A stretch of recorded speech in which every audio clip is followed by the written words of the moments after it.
And our next speaker is Dr. Lanice Avery. And Dr. Avery is an assistant professor of psychology at the University of Virginia with a dual appointment in the Department of Women, Gender, and Sexuality Studies. She is the founding director of the Research on Intersectionality, Sexuality, and Empowerment, RISE, lab at the University of Virginia, and the director of research at the Bay Area-based DEI consultancy firm, Radical Root Collective. And we really look forward to hearing about all that and about your research, Dr. Avery. So please take it away. Thank you so much for that lovely introduction.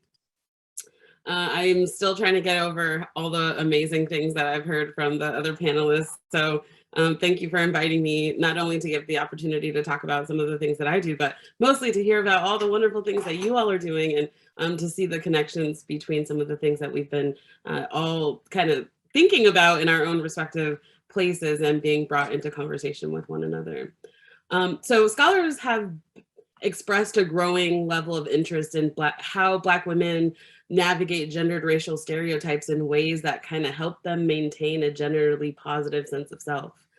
Research across several fields indicates that heightened social media activity might adversely impact young women's gender socialization and diminish their well-being, but to date, little is known about whether heightened exposure to the racist, sexist, and heteronormative gender narratives derived in social media actually undermines Black women's body image and self-esteem. So I'm going to talk today about some of my findings to help us better understand the contributing role of social media on Black women's development and health. Black women are seemingly always connected. Prior research shows that Black women use digital media platforms like Facebook, Instagram, and Twitter more frequently than all of their peers. Most cases, these digital spaces provide a context for Black women to engage in community building, intra-racial social connection, and positive identity formation. However, digital media might also be a toxic environment for Black women as they report disproportionate experiences of online race and gender-based harassment and increased exposure to unattainable feminine beauty standards, as you all mentioned today. And these heightened experiences of digital victimization could be associated with poorer mental health and well-being. Despite heavy use, there remains a dearth of quantitative social science research that investigates Black women's unique experiences with digital media. So my work addresses this gap by, number one, examining Black women's unique social media habits and their preferences to better understand their usage patterns, and two, investigating how these patterns influence their social attitudes, their identity development, and their mental health. The first study I'm going to talk to you about I conducted in 2017 in order to assess the specific social media patterns for Black women. So Nielsen and other media monitoring reports are always talking about how Black women are, the most voracious users of social media. But rather than treat social media as a monolith in my studies, my team and I measured Black college women's social media use across several digital media platforms, and then tested the distinct contributions of each platform on Black women's mental health. So from this graph, you can see that young Black women in my sample reported using Facebook and Instagram most frequently. That's not a surprise. But I wanted to test the associations between this usage on their health. And as you can see from this table, I explored social media's impact on several dimensions of health, including depression, anxiety, and self-esteem. And I want to draw your attention here to this highlighted area because that's where the good stuff is. It's here you'll see that Instagram was linked with lower sensitivity and Tumblr was linked with a whole host of adverse outcomes: depression, hostility, sensitivity, and lower self-esteem. Despite being the platform used least frequently, it ended up being the driver of some of the most adverse conditions. So contrary to previous research, the most frequently used platform, Facebook, wasn't significantly associated with any adverse mental health conditions, indicating the importance of us considering these relationships among diverse populations. So I know you're probably thinking about how the social media landscape is just wildly different today than it was in 2017. And I thought the same thing, so my team and I revamped this study last year. Given that social distancing requirements related to the pandemic had amplified the ubiquity of social media in people's lives, I wanted to test whether the social media patterns had changed and update my findings regarding the contributing role of social media on Black women's health. Perhaps not surprising, Black women reported using YouTube, TikTok, Instagram, and Facebook most frequently. And we see that some of those associations were related to more anxiety, depression, lower self-esteem, and loneliness. One of the coolest and weirdest findings was that Instagram was linked to less loneliness, not more loneliness. And I want to dig in further to these analyses to see what is Instagram doing particularly differently than these other modalities in its relationship to these health outcomes. So the next study I wanted to talk with you about addresses those discrepant experiences of online gendered racial harassment that I mentioned earlier.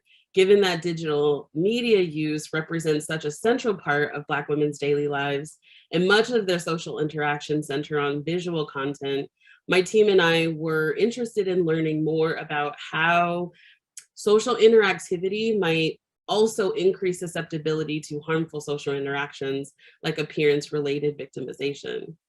Black women's bodies are often the target of gendered racial microaggressions and sexual victimization, which can contribute to body image concerns. And still, the online victimization body image link remained kind of unexamined. So I tested 4 dimensions of of online victimization in relation to body esteem to see which one of these might sort of have an impact. And then I wanted to test whether there was like the impact of the moderating potential of a positive gendered racial identity factor called womanism to see whether or not that mitigated some of the risk of that victimization on Black women's body image. Of the 4 types of online victimization that we studied, sexual victimization was the only dimension that significantly diminished Black women's levels of body esteem. We only found that high levels of womanist consciousness buffered Black women from some of the harmful impacts of general online victimization and body esteem. And to my knowledge, this is the first of its kind to examine Black women's experiences with online victimization and to study how positive gendered racial identity factors like womanism, which may be promoted and bolstered through women's frequent engagement with positive race-related media, functions to counteract some of the detrimental impacts of online victimization on Black women's mental health and development. So in our current society, social media platforms are common sites of self-presentation, identity construction, and relationship development for all women.